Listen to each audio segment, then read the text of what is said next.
Друзья, всем привет! Давайте сегодня напишем арбитражного бота для двух бирж, пусть это будет Binance и Bybit. Посмотрим, как мы можем отслеживать курсы каких-либо криптовалют и сравнивать их с курсом на другой бирже. То есть обычный арбитраж, ловить разницу в цене, покупать на одной бирже, продавать на другой и с этого иметь прибыль. Давайте посмотрим, как это примерно можно реализовать. Также помните, если вам нужна помощь в разработке проекта, то вы можете связаться со мной в Telegram, и мы с командой сможем вам помочь в этом. Итак, проект у нас будет весь асинхронный. Также мы будем использовать мультипроцессинг, и также нам нужно разбираться в документации Bybit и Binance. У меня на канале есть ролики, где я разбираю эти документации, показываю, как с ними работать. Поэтому, если что-то не поймете, то на канале у меня можно это все посмотреть. Итак, в конфиге у нас, как обычно, будут API-ключи.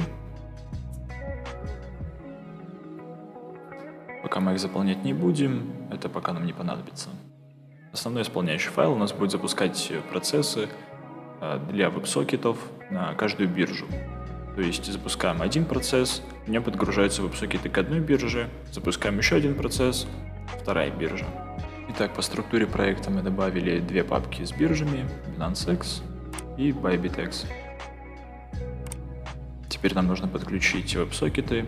Для Binance он будет выглядеть примерно так. Здесь мы будем передавать список всех стримов, к которым мы подключаемся. Например, эта функция будет получать символ list, и мы будем его добавлять сюда. Пока это у нас останется такая вот база. Веб-сокет на Bybit будет выглядеть примерно вот так. Этот пример я взял из документации Bybit. Он будет работать у нас через библиотеку HTTP, как и WebSocket на Binance. Здесь в подписку Binance я добавил глубину стакана 5 и обновление 100 миллисекунд.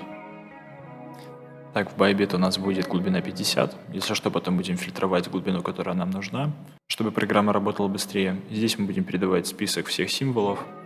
Пока это у нас будет просто паттерн. Так, через мультипроцессинг мы будем запускать пока что только два процесса. Это будет запуск потоков на Binance и потоков для Bybit. Также пока что мы будем задавать вручную символы, которые мы будем отслеживать. Это потом можно будет сделать автоматически, запрашивать все спотовые пары, например, с того же Binance и Bybit. Пока будем использовать вот так. Так, мы будем вызывать функции. Так как у нас мультипроцессинг синхронный, нам нужно запустить синхронную функцию, асинхронный процесс. У нас будет синхронная функция, которая будет создавать луп и асинхронно запускать наш WebSocket, аналогичный из Bybit.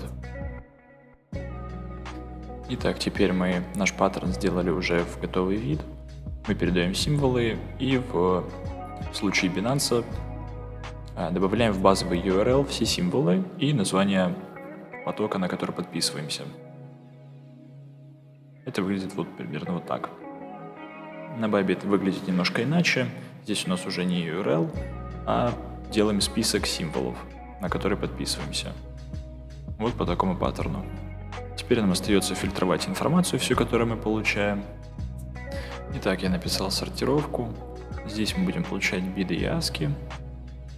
И после отправлять их в нашу асинхронную функцию. Создал еще один файлик. Он будет общий для папки Exchanges. Эта функция будет выглядеть примерно вот так. Здесь мы получаем биды и ASCII и просто получаем цену и количество монет. И Binance также будет использовать эту функцию. У нас будет одна функция универсальная для двух бирж. Также ограничим наши списки до глубины 5, потому что в Bybit мы будем получать глубину 50. Нам это все обрабатывать не нужно, поэтому ограничим 5.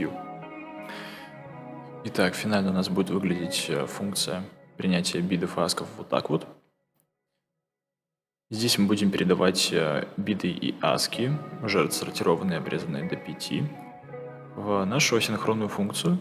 Здесь мы будем уже считать среднюю цену с пунктов, которые мы передали, и также объем, который мы передаем. Также я создал файл settings. Здесь у нас будет минимальный объем бида и аска, который мы должны набрать с наших пунктов, то есть наших 5 пунктов. Если мы набираем эту $1000 в этой функции, тогда мы просто возвращаем уже текущую среднюю цену с пунктов, которые мы отобрали. Например, если мы отберем с 3 пунктов эту $1000, то мы рассчитаем только по 3 пунктам. Если с 5, то с 5. Также возвращаем объем, который у нас хранится там. И здесь уже возвращаем значение функции. Здесь у нас будет указана средняя цена и объем. Давайте запустим. Сейчас мы будем запускать только Bybit и на один символ, чтобы просто проверить, что оно работает. Так, все работает. Давайте теперь вернем сюда список наш.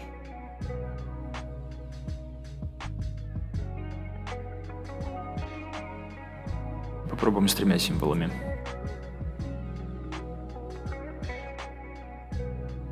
Ну, все в порядке вроде, ошибок никаких нету, считает. Теперь можем попробовать запустить уже из main.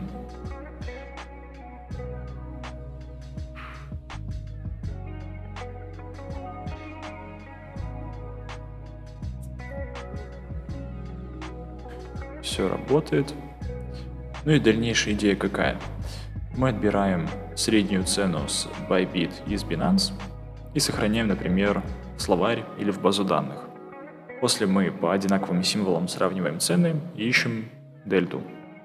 На этом первую часть закончим. Если видео вам понравится, то будет и вторая часть. И давайте, если наберем 30 лайков, тогда будет уже следующая часть, в которой мы будем сравнивать, искать дельту. Всем спасибо за просмотр. Также помните, что если вам нужна помощь в написании проекта какого-то, вы можете связаться со мной в Telegram, и мы с командой сможем вам помочь в этом. Всем спасибо за просмотр. Всем пока.